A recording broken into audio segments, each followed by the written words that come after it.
Hello students, आपका second paper में 2 नाटक और 5 एकांकी लगे हुए हैं। अतः हम पहले नाटक और एकांकी को अलग अलग समझेंगे कि वो होते क्या हैं। तो सबसे पहले हम नाटक को ले लेते हैं कि नाटक क्या होता है। नाटक के संबंध में विभिन्न आचार्यों ने अपने विभिन्न मत दिए हैं।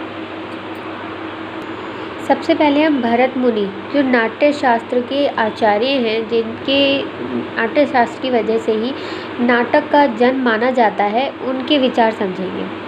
उनके अनुसार जिसमें स्वभाव से ही लोक का सुख दुख समन्वित होता है तथा अंगों आदि के द्वारा अभिनय किया जाता है, उसी को नाटक कहते हैं। अर्थात लोक या समाज से जुड़ा हुआ जो भी दुख या सुख या जो भी मनुष्य महसूस करता है, जो उसके जीवन में घटित होता है, उससे संबंधित ही कथा वस्तु नाटक में ली जाती है और इस कथा वस्तु को अंगों आदि के द्वारा अभिनय किया जाता है, उसी को नाटक भरत मुनि ने कहा है।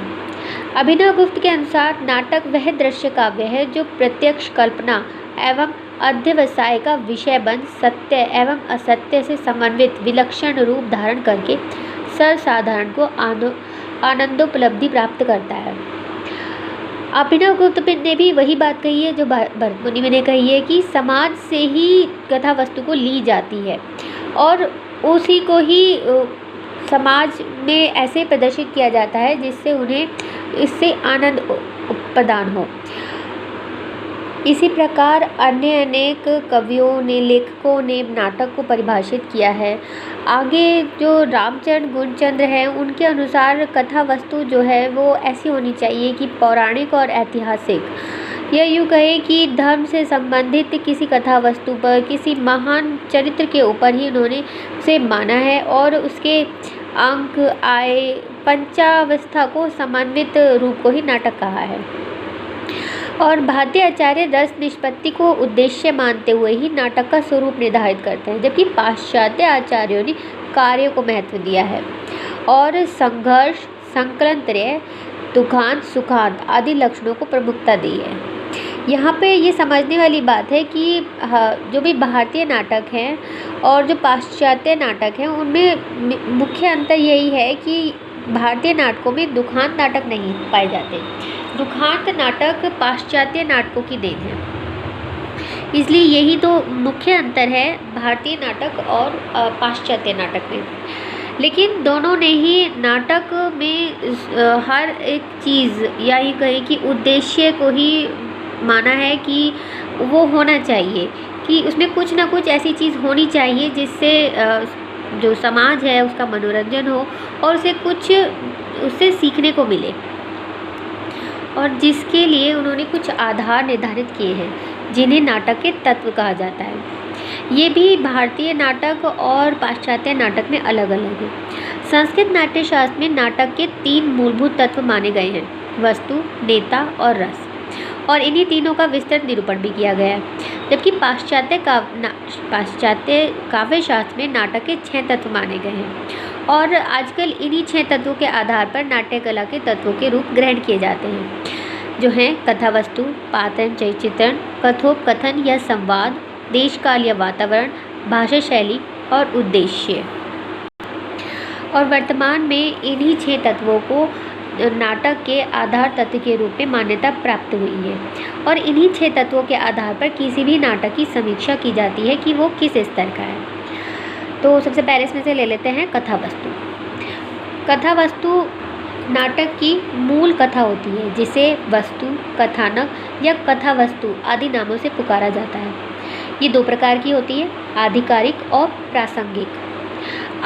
या जिसे कहना चाहिए कि गौणवश आई हुई गौण कथाएँ, और जो मुख्य कथा के विकास और संवर्धन में सहायक होती है, यानी कि जो मुख्य कथा के साथ साथ चलती है वो प्रासंगिक या गौण कथाएँ होती हैं।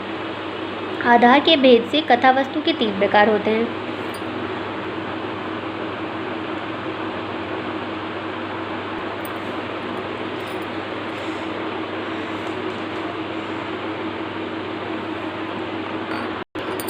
जो हैं आरंभ, प्रयत्न, प्राप्त्याशा, नियताप्ति और फल।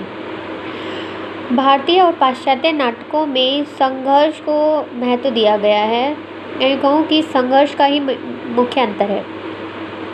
पाश्चात्य नाटकों में संघर्ष को अधिक महत्व प्राप्त है, जबकि भारतीय नाटकों में संघर्ष उतना नहीं है जितना कि पाश्चात्य नाटकों में है। इसमें जो भारतीय नाटक हैं उनमें नेता और उसके आदर्श को महत्व दिया जाता है।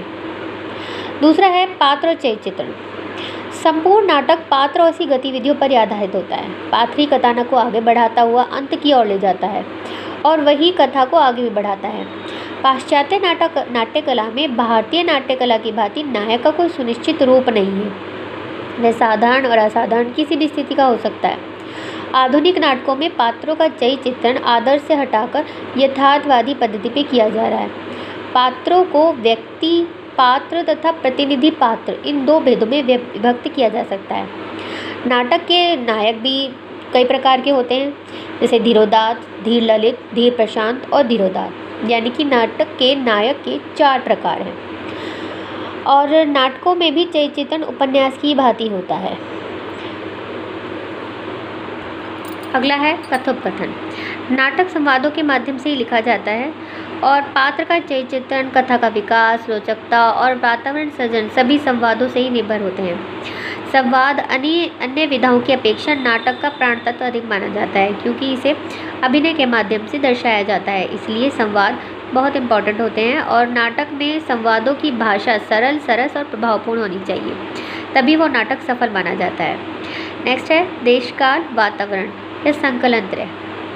नाटक में देशकाल का निर्वाह आवश्यक है। युगीन संदर्भों को रूपायित करने के लिए नाटक में देशकाल के अनुरूप ही पात्र की वेशभूषा, परिस्थितियाँ, आचार विचार आदि होनी चाहिए।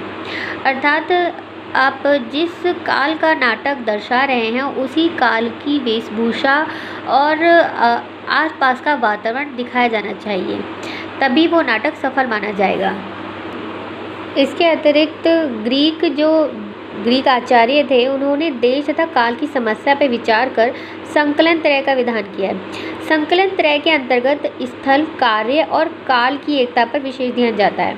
अर्थात जो भी घटना नाटक में दिखाई जा रही है वो किसी एक ही कृत्य से, एक ही स्थान से संबंधित हो और एक ही दिन में घटी हो, ऐसा ग्रीक आचार्यों ने विधान किया है। ऐसा करने से देशकाल और वातावरण का सुसंगत चित्रण करने में कोई बाधा नहीं आती।